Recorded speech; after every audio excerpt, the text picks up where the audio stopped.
ஏ என்ன ராஜலிங்க கூப்பிடுறாரு? நல்லா இருக்கீங்களா சௌரியமா? நான் சௌரியந்தாப்பா. நான் அன்னைக்கு ஒரு விஷயத்தை சொல்றதுக்கு மறந்துட்டேன். சொல்லுங்க. உனக்கு கிணத்தை மட்டும்தான் எழுதி கொடுத்தேன். அதுக்குள்ள இருக்கிற தண்ணி உனக்கு நான் எழுதி கொடுக்கல. தண்ணி எனக்கு சொந்தம். தண்ணி நீ ஓட்டக்கூடாது.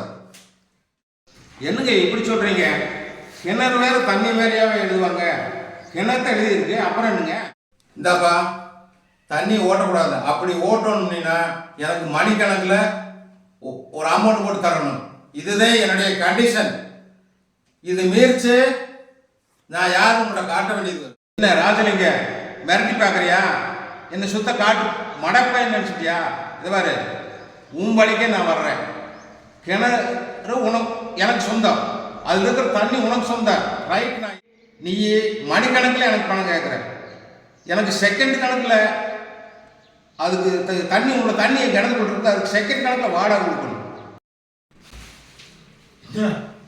ஏதோ நம்ம கொஞ்சம் மிரட்டி பார்த்து இதே கொஞ்சம் காசு வாங்கலாம்னு பார்த்தா இப்போ அப்படியே ரிபேட் அடிக்குதே.